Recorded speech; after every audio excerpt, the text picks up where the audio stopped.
The hours are counting now, folks, to the Peach Bowl. Of course, Ohio State showdown with Georgia.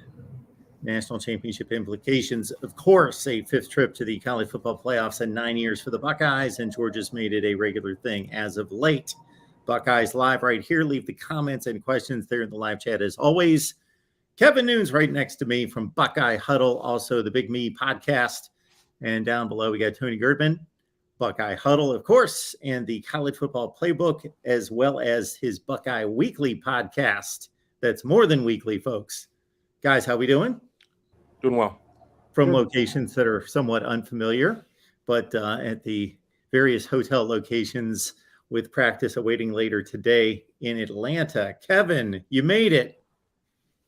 Yeah, it was a little bit of planes, trains, and automobiles. Supposed to fly out on Christmas night. 7 hours later, our flight was canceled. There was not a first officer for the flight, otherwise known as a co-pilot. We were short a flight attendant too, but they found one there, but didn't find the co-pilot. So the next day, jumped in a car and drove. I just didn't want to drive. I didn't want to do the 9-hour drive, and I had to do the 9-hour drive, but I'm here. Little tired, a lot of late nights. Can't say that it's always because of work, but we'll keep pushing through. I've got to show my competitive stamina.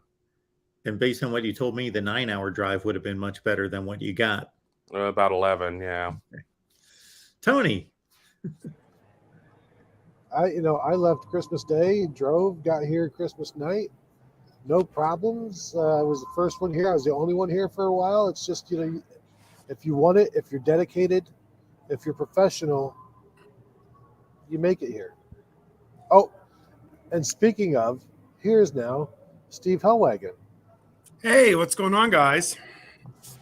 So as Tony was saying, if you're professional, if you're determined, if you're a good planner, all those things, then you're on time for media obligations. It's a safe, easy trip, and then all of that.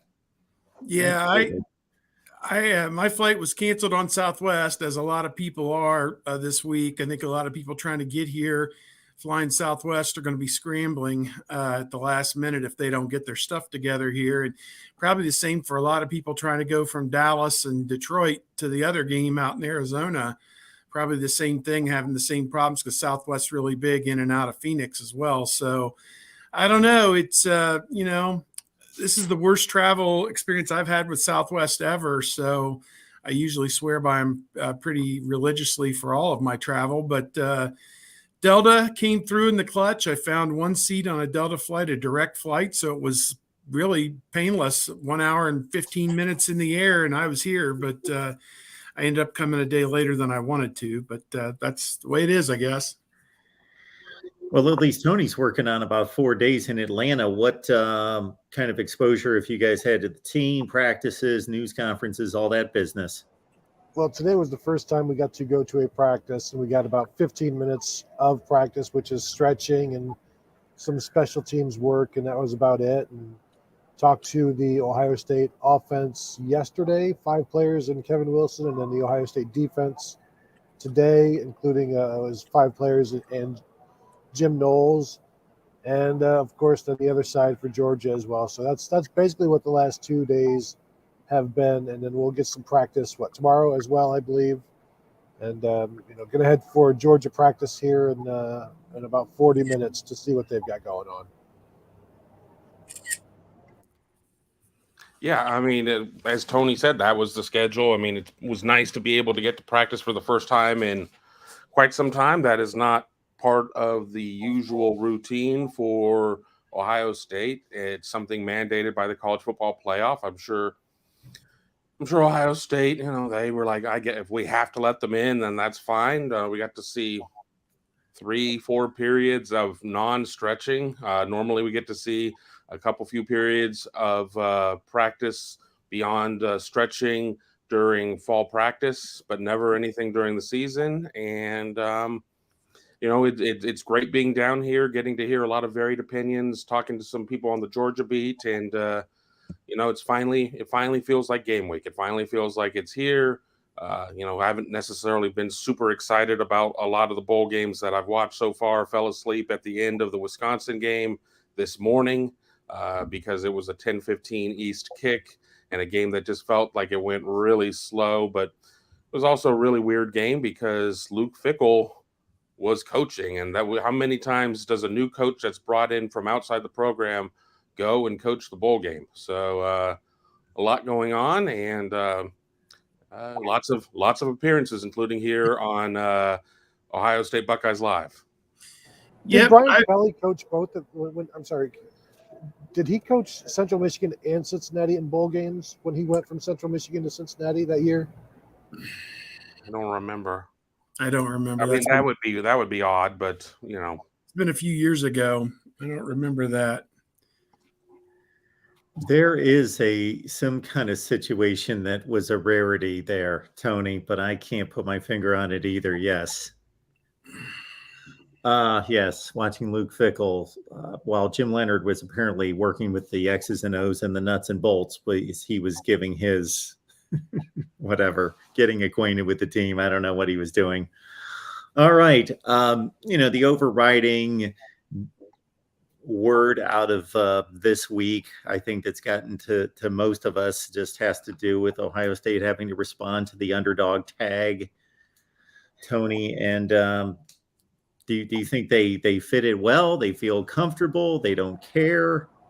Well, they're talking a good game, and they like the Ohio against the world mentality that they preach. But I mean, at this point, it's just talk.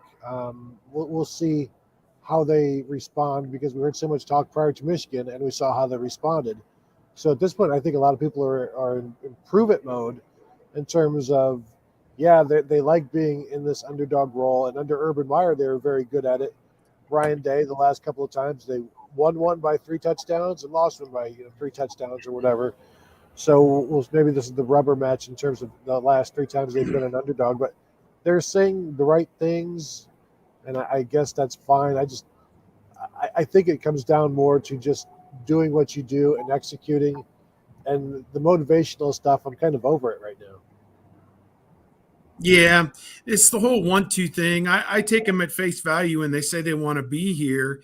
And I think the sting of losing to Michigan, it was 32 days ago now, is probably gone for these players. And I think it was really interesting. I was sitting behind one of the bowl media people, and Clay Hall, the news director from Channel 6 in Columbus, asked a question about,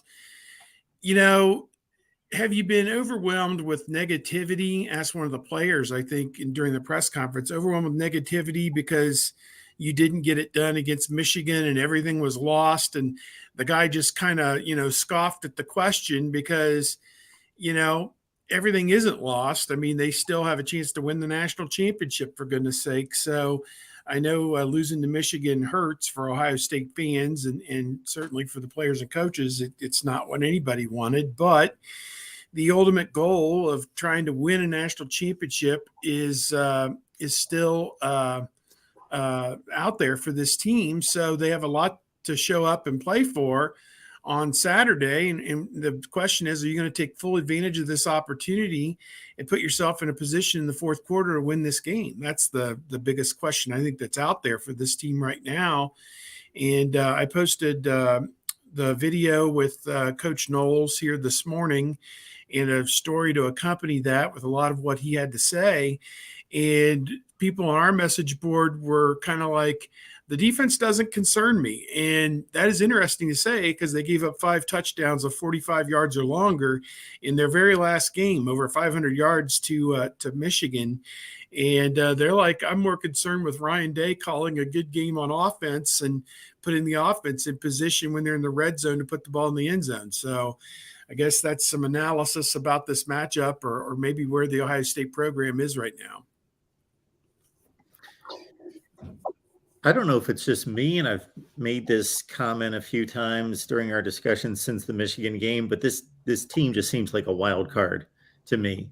Like, I know what I'm going to get out of Georgia. I know what I'm going to get out of Michigan. I even think I know what I'm going to get out of TCU more so than Ohio State. And that could work to the positive or to the negative. I just can't remember And you guys tell me if you can set a time and a place where Ohio State went into this big of a game where at least, again, this could just be me. I don't know what I'm going to get out of them. Now I could think back to maybe 2016 Clemson. And once the final result came in at 31-0, I thought, whoa, I didn't see that coming. But going into the game, I thought I knew what they were. Yeah, I mean, there are a lot of different outcomes that could come out of this. I mean, I guess truly win or lose, but I mean, I just don't know what to expect. And I'm supposed to sit down and write my prediction here in the next day or so for Buckeye Huddle. I've done several interviews already. I've only had one pin me down, and I picked Georgia at that point. And I'm starting to come around, talking to some Georgia people who've told me some things that are, give me reason of thinking that Ohio State certainly has more than just a puncher's chance in this game. But no, you don't know. Does C.J. Stroud have time to make throws? Does Emeka Egbuka or Julian Fleming step up big in that number 2 receiver role and allow Marvin Harrison to do some things? Does Ohio State take the LSU approach and throw for 502 and only rush for 47?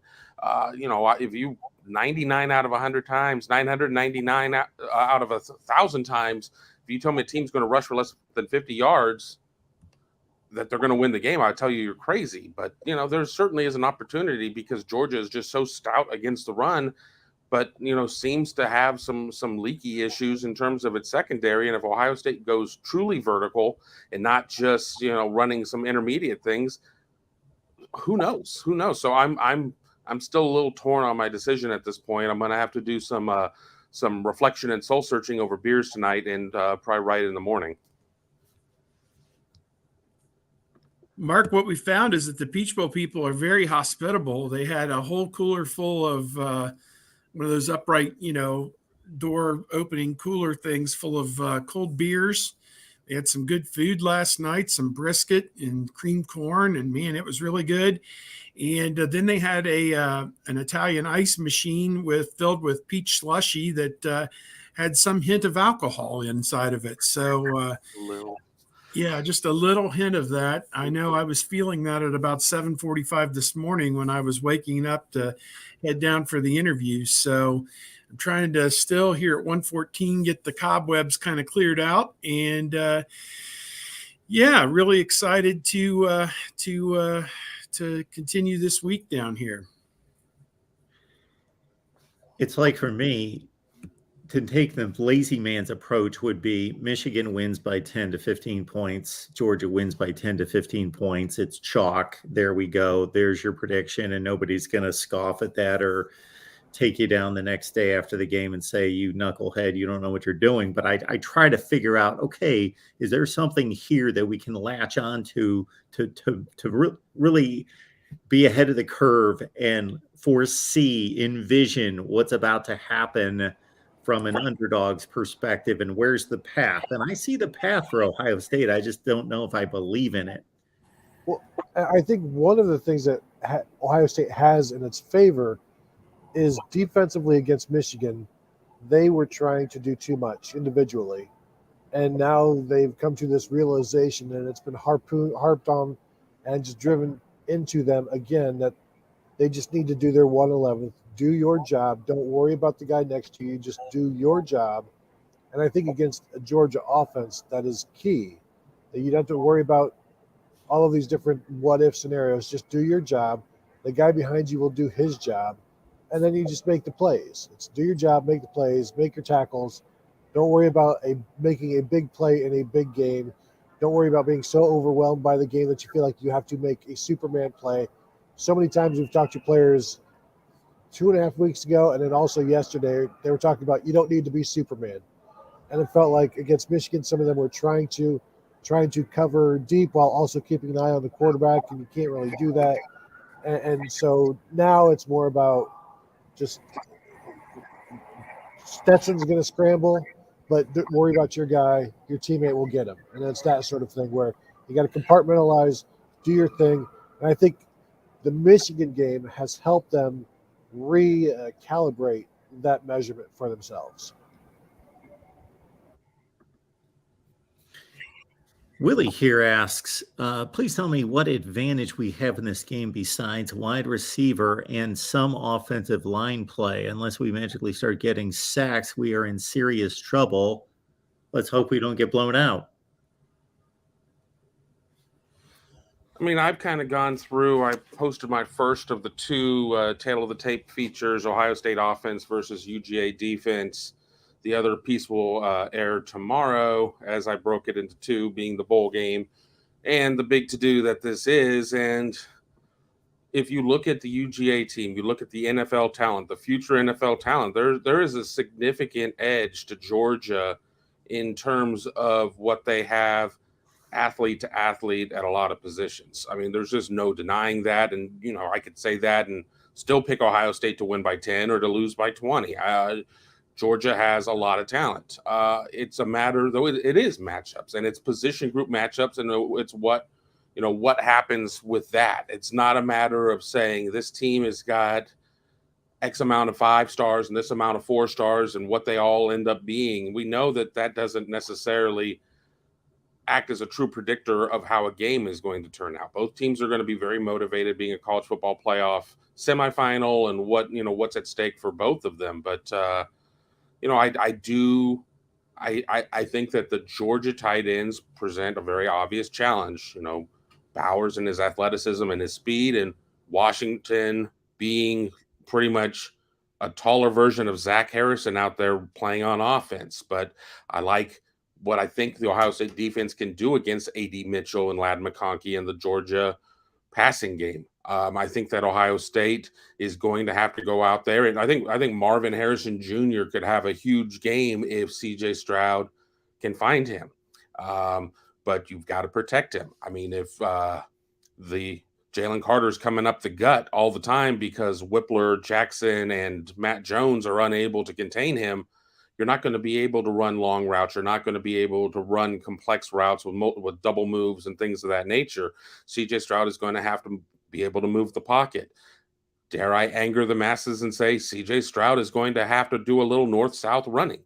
I really do, and not necessarily a designed Q run, but there are going to be times where he ends up taking it outside the pocket and can go and pick up 5 or 6 yards and stay ahead of the chains. That's going to do a lot for Ohio State in terms of keeping drives alive, keeping the Georgia offense off the field, et cetera, et cetera, et cetera. All these things that we normally talk about in terms of teams playing Ohio State and how they were supposed to slow down this juggernaut of an Ohio State offense.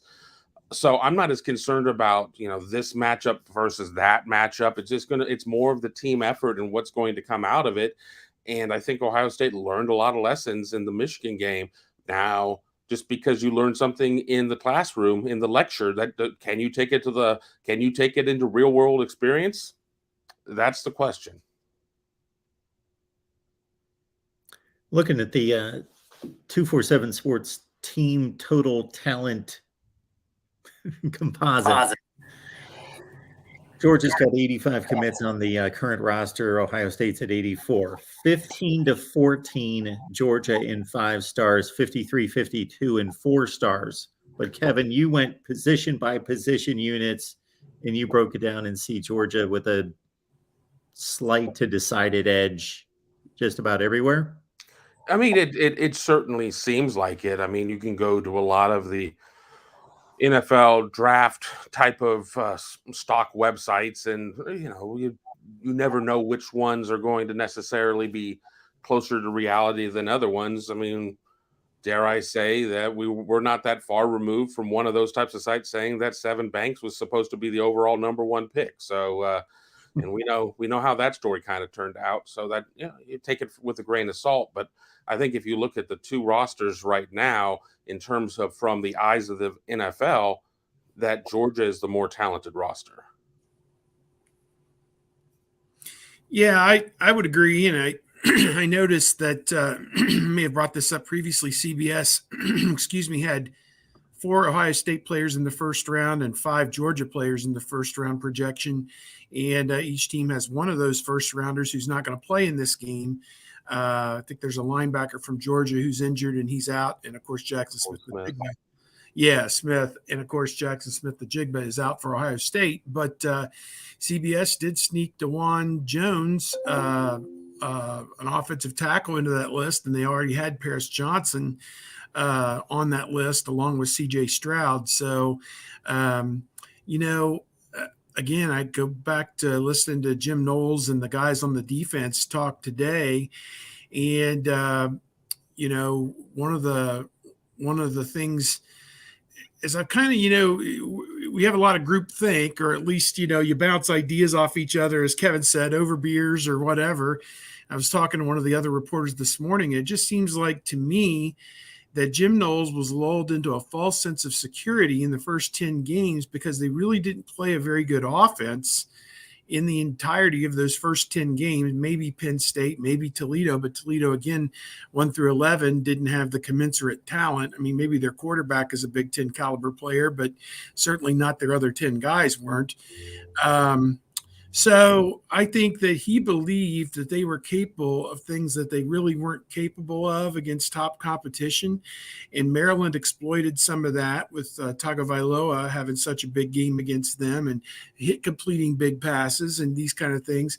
And it was kind of like, as I explained it to a friend, it's kind of like the Michigan game in 2013 where they won the game like 42-41, gave up a bunch of yards and a bunch of points to Devin Gardner. It was a 2-point conversion at the end.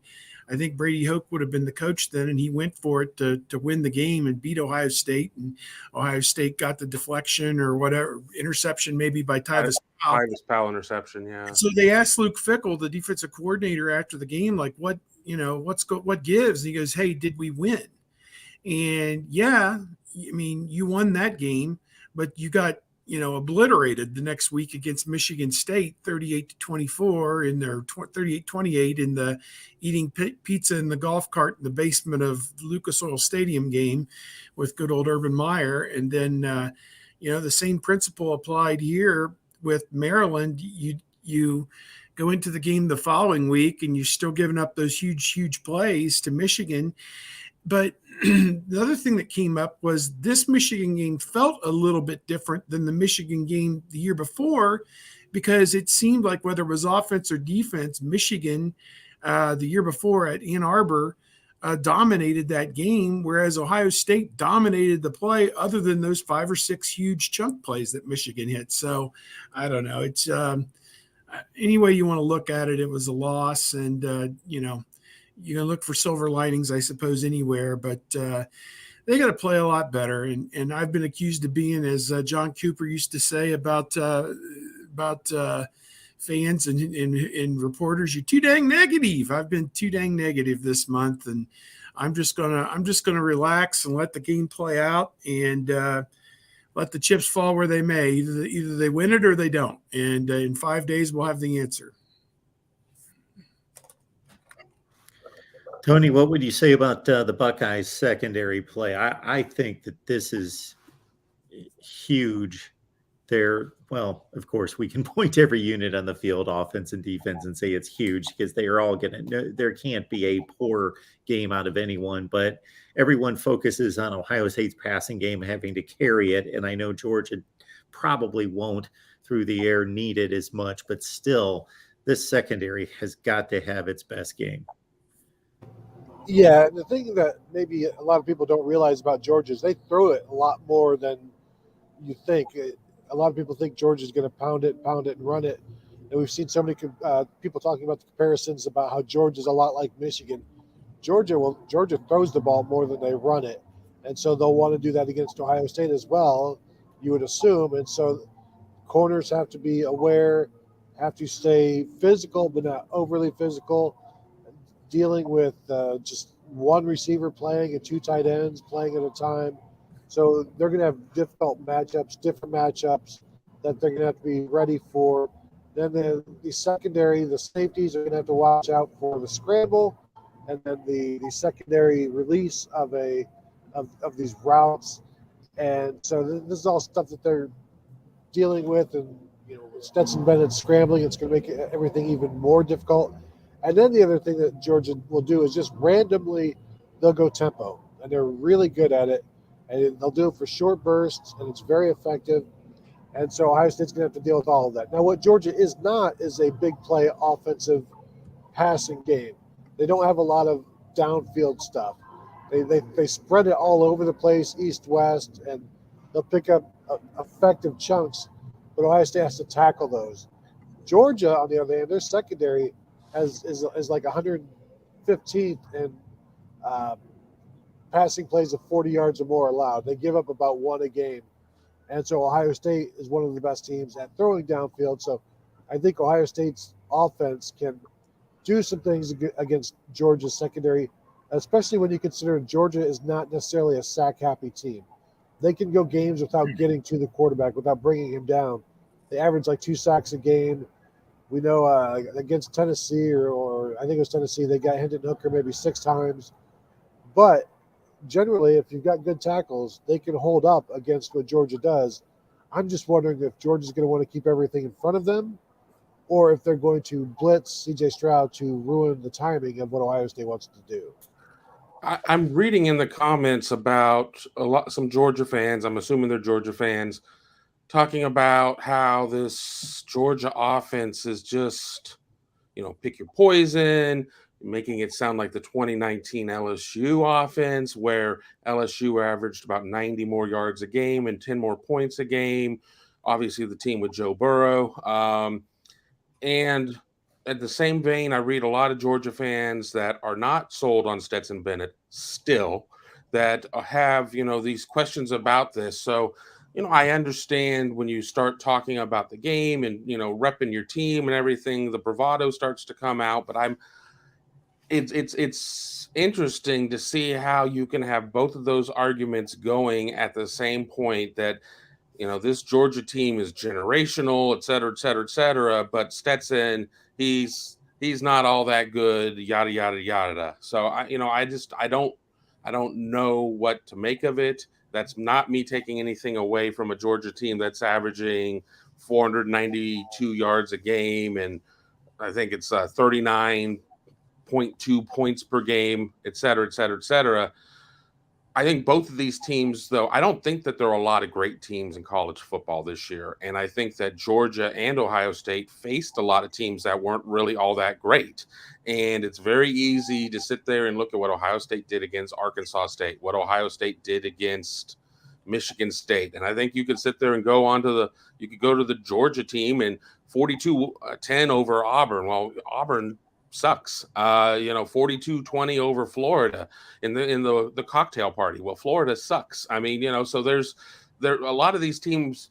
I don't think either of these two teams have a huge track record of playing in these marquee games.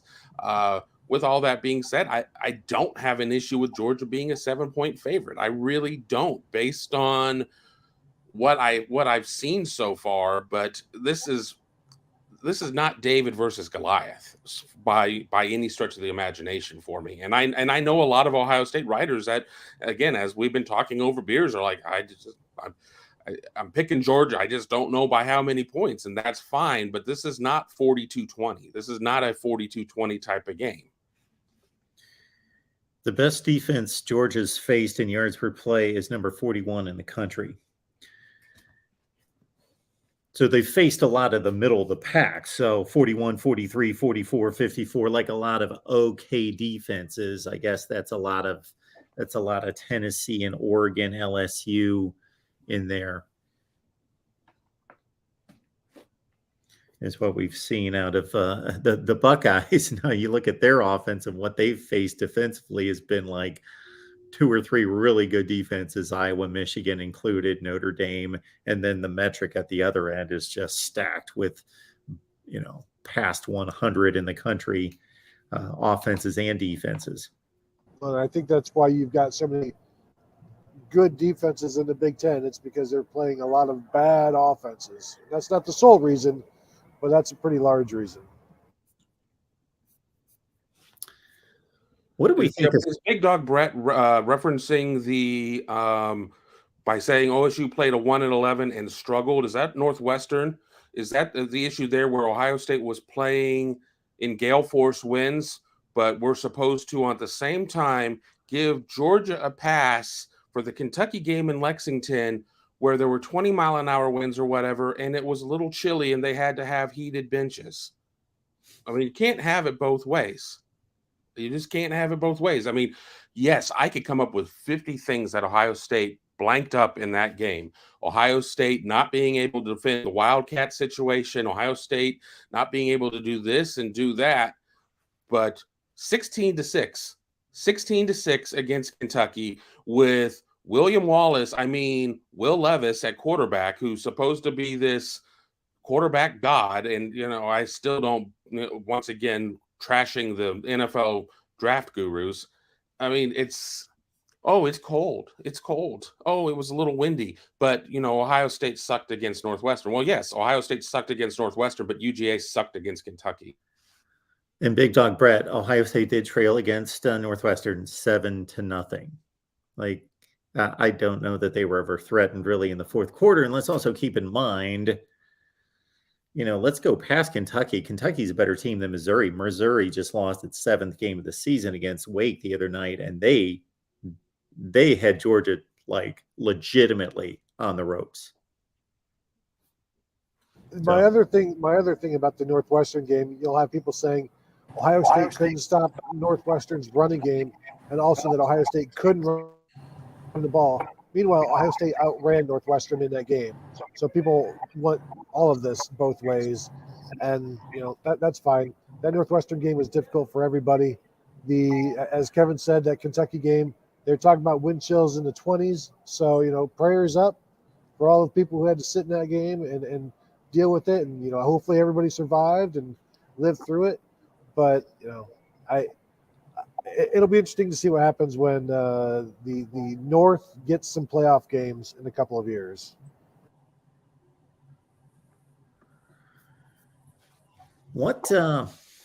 And we'll remind everyone, Ohio State Buckeyes Live, we do this all year. So 52 weeks out of the year, this is just not a big game thing. So if you're stumbling upon us for a first time, lock it in every typically Wednesday, but you got to subscribe.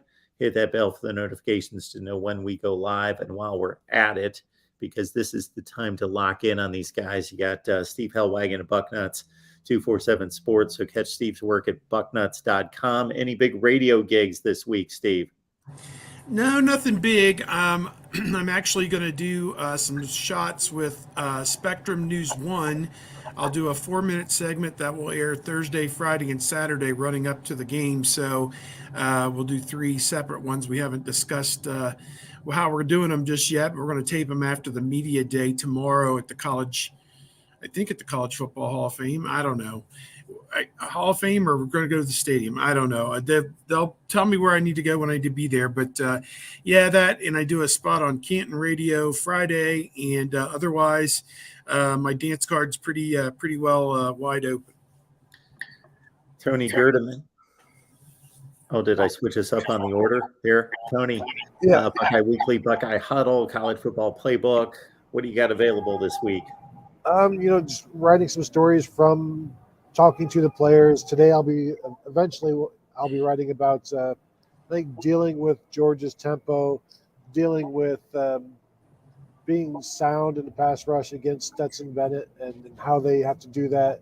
So those are 2 things that I'm looking to write if I can ever finding time to do some of that stuff during there's stuff to do like every hour when you're a bowl week. So those are things I'll be writing about. I wrote a couple of stories yesterday. One, I threw a notebook up there, various things about Ohio State, and I wrote about Ohio State needing to take some shots on New Year's Eve, taking some deep shots against the Georgia defense. So you can find that at BuckeyeHuddle.com. Kevin, as well as at BuckeyeHuddle.com and the Big Me Kickoff podcast. Yeah, my radio dance card's been busy. This morning I was on in Southwest Florida, Naples area. At 3, I'm taping with the Illini guys group, and we'll be doing something with them. At 3:30, I will be on Sirius XM Big Ten Radio. On Friday, doing something with Texags. And I also do a weekly show about 40 out of 52 weeks a year in Mansfield, and I've got that. As I'd mentioned earlier, I've got both of my Tale of the Tapes coming, One went up this morning. One goes up tomorrow. Those are exclusive to members of Buckeye Huddle. I'm also working on a series of where I spoke to several people, reporters who cover opponents of Georgia, kind of an enemy of my enemy is my friend, and ask them some pointed questions. And I'll do kind of an anonymous analyst story about the Bulldogs and what they saw. I haven't even gone through and read the comments that they sent me, so I don't know what the tone of that's going to be. I guess it's going to be dictated by what I've what I received. We've got a depressing show going this week here, is what we've got going, apparently. Well, I will ask this, Steve. I know neither one of you has any clue, but you've seen the running back situation handled week to week, and of course, injuries have played the major role in that. But what would be your hunch on how the running back distribution is going to work for this game? Yeah, it sounds like Mayan Williams is under the weather right now. I don't know how to typify his illness, but he was not on the field with the team this morning, according to everybody who went to practice. I stayed behind and worked on a Jim Knowles story that went out while the other people on our staff went over to the stadium. But that wasn't a good thing, obviously. Now, it was good news that C.J. Hicks, a promising freshman linebacker, was on the field. It was thought that maybe he had suffered some kind of serious leg injury in the opening kickoff of the Michigan game, but it looks like he may be even available to play on special teams for this game, so that's good. Regarding the running backs, if Williams is limited, then it falls to Chip Trayanum, the 235-pound erstwhile linebacker who did play running back for 2 seasons at Arizona State. And I wrote a big story about him yesterday, and now he prefers and wants to stay at running back going forward, and they probably need him given, and I don't even use this word lightly, the brittle nature of Travion Henderson and Mayan Williams and how, they're in and out of the lineup every week. And I do not, believe me, it do not mean to make fun or impugn anybody's character or whatever. I mean, these are serious injuries that these guys are sustaining on a weekly basis that have kept them out. I mean, Henderson required foot surgery to correct a broken bone in his foot. So, this is not guys jaking it and sitting out and these kind of things. So I think that Chip Trayanum will be there and he'll play. And Dallin Hayden, the promising young freshman who had 100 yards against Indiana and Maryland, he should get a shot as well. And the three of them are going to go and try and make a go of it. And that's all Ohio State can do.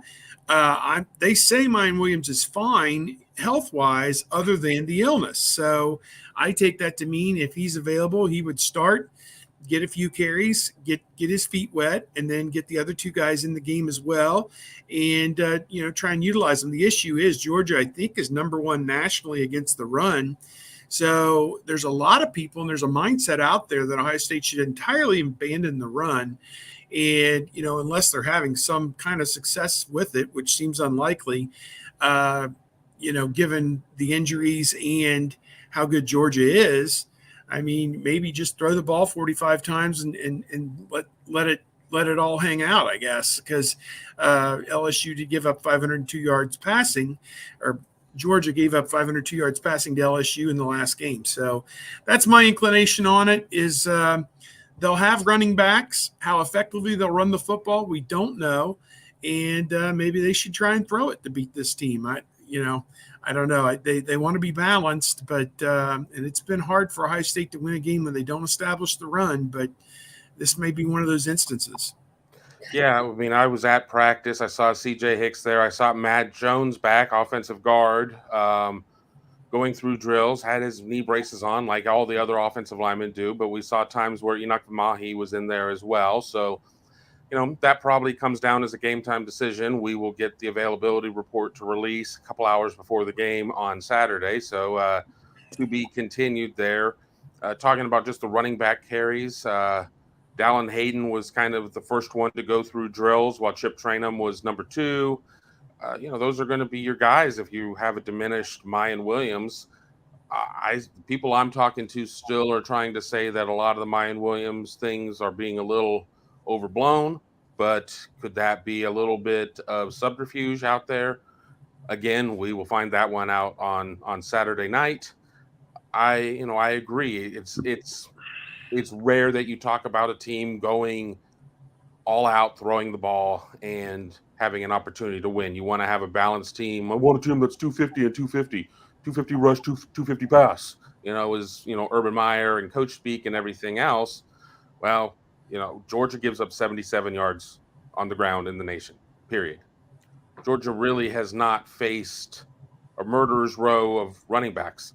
At this point, Ohio State doesn't have a murderer's row of running backs. They don't have Trevion Henderson, period. We don't know what Mayan Williams' availability or the amount of usage will be. I don't think that there is a huge necessity to run a lot. And I spoke to somebody who covers Georgia, and he said more or less, if Ohio State insists on trying to establish the run, they deserve to lose the game. So, take that for what it is. Going vertical on Georgia seems to be the path. I tend to agree there. I said it earlier in the show. I think that it comes down to the biggest run I'm concerned with is CJ Stroud accepting what is in front of him and picking up a couple few yards here. Don't get yourself hit, slide, go out of bounds, whatever it is.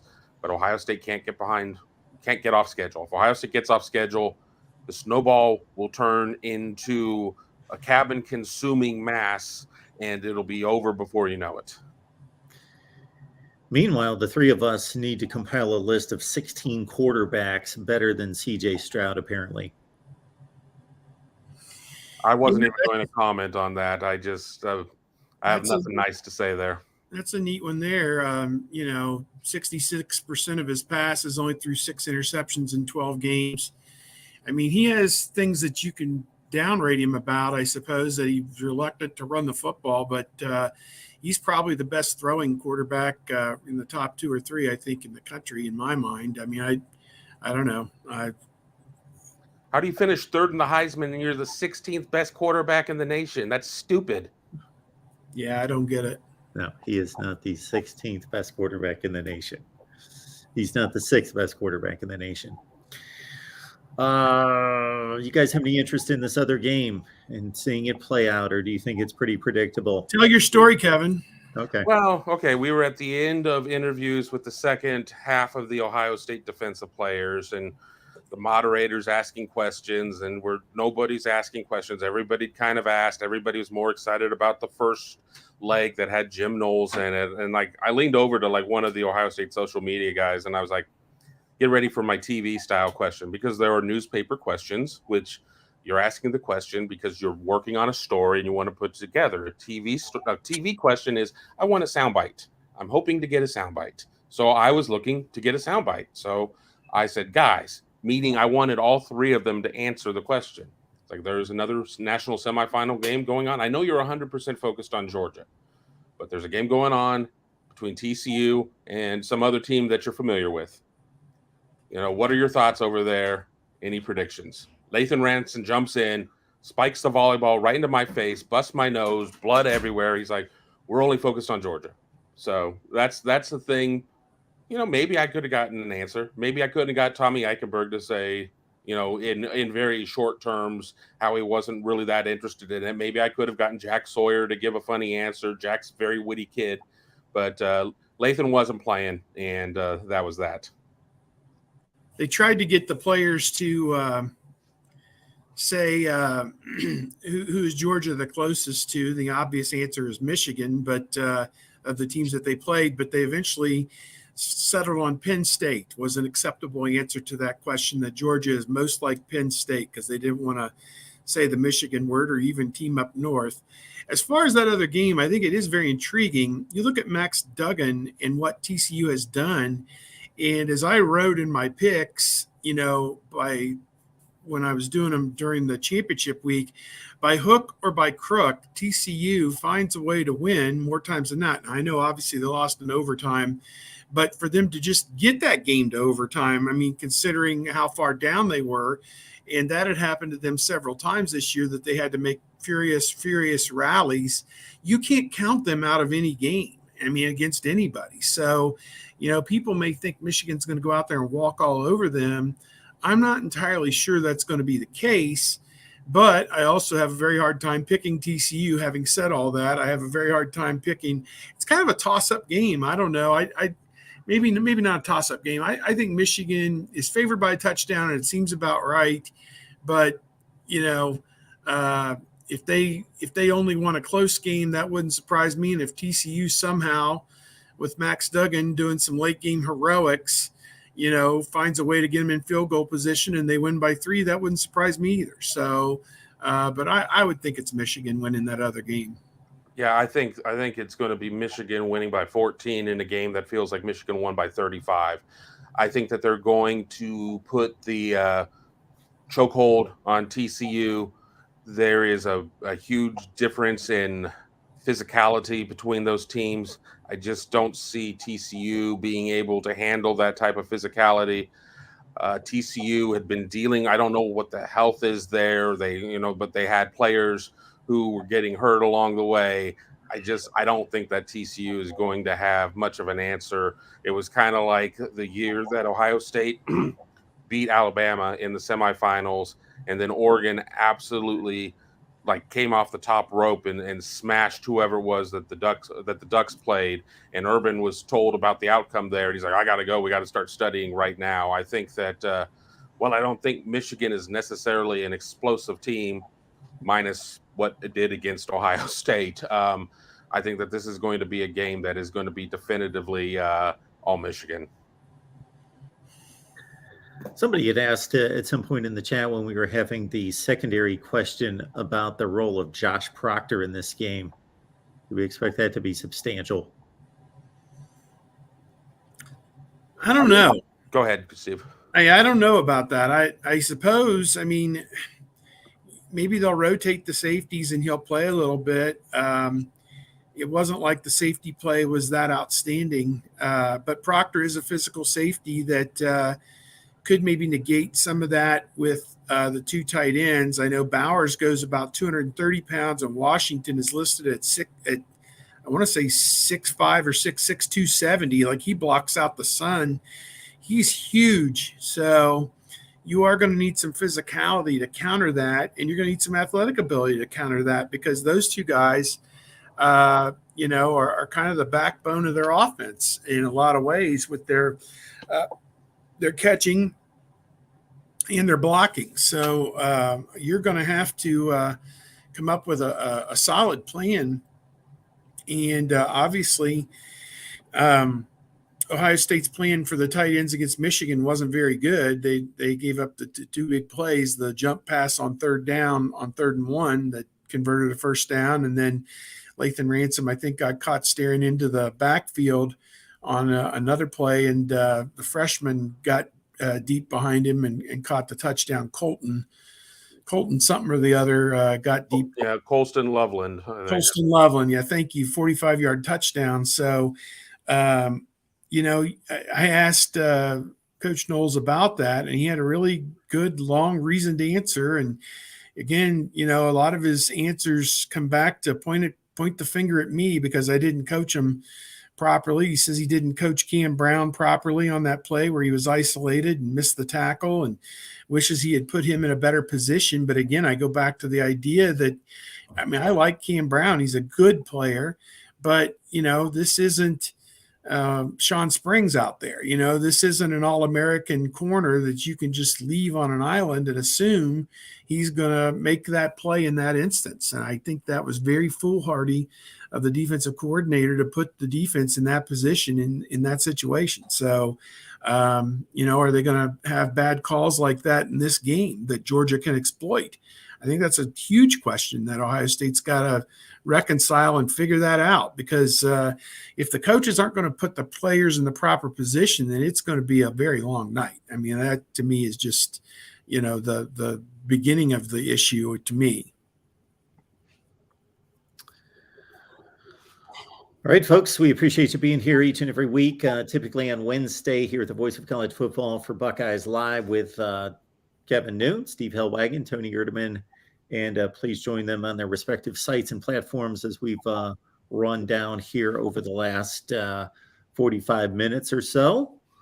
If we don't have anything else, we can bid you guys adieu. We appreciate you carving out some time this week.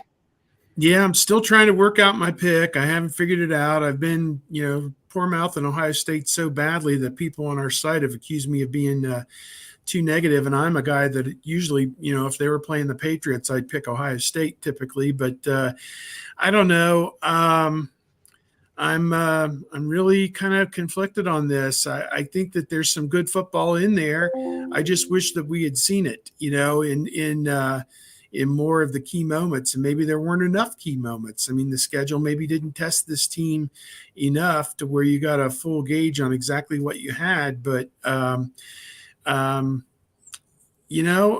guess this game could go 37-34 either way.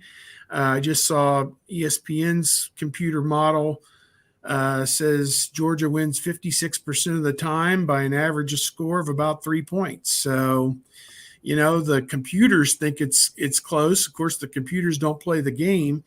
And, I think if Stroud can have that kind of huge game and Ohio State can somehow get into the high 30s and low 40s or wherever, then they're in this thing in the fourth quarter. But, are they going to get enough stops on defense? Are they going to hold Georgia in the red zone with those tight ends that are just going to be such a mismatch, down there in the red zone particularly? So I'm open to anybody's suggestion. If anybody has any ideas on what I should do, send them along. I'll read them and give me your reasoning why you think this is going to happen, and maybe I can be swayed. But I'm thinking it's a tight game either way.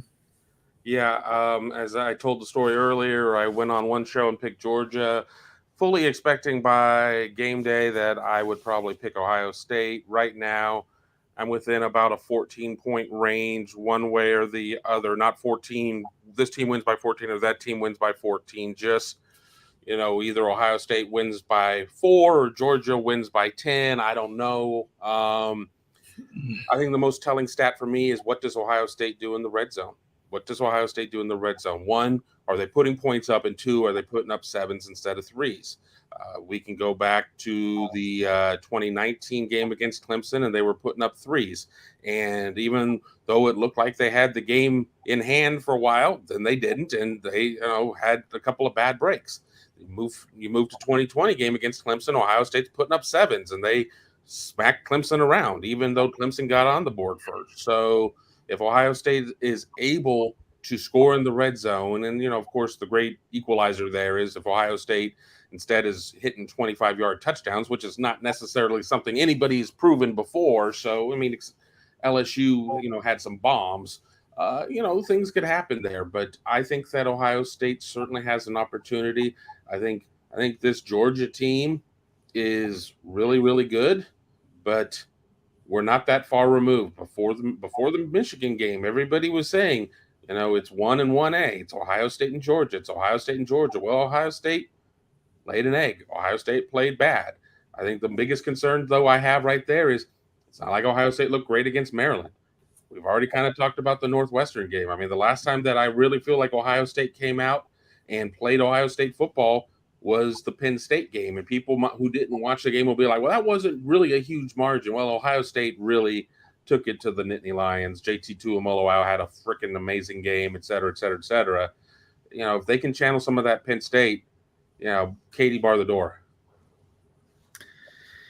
Again, check out Kevin's work at Big Me Kickoff Podcast, Buckeye Huddle, and Steve on Bucknuts 247 Sports. And we will be here, the voice of college football, throughout the rest of the weekend, leading into Michigan TCU, followed by Ohio State and Georgia. So lock it in here as well. Guys, we know you're running around trying to track everything down, get your stories posted and all that business. So thanks for making the hour possible this week. Yep, no problem. Absolutely. Hopefully next week we'll be talking about a matchup with Michigan or TCU. We'll see. Absolutely. That would be good. All right, guys. Enjoy. Yep. Thank you so much.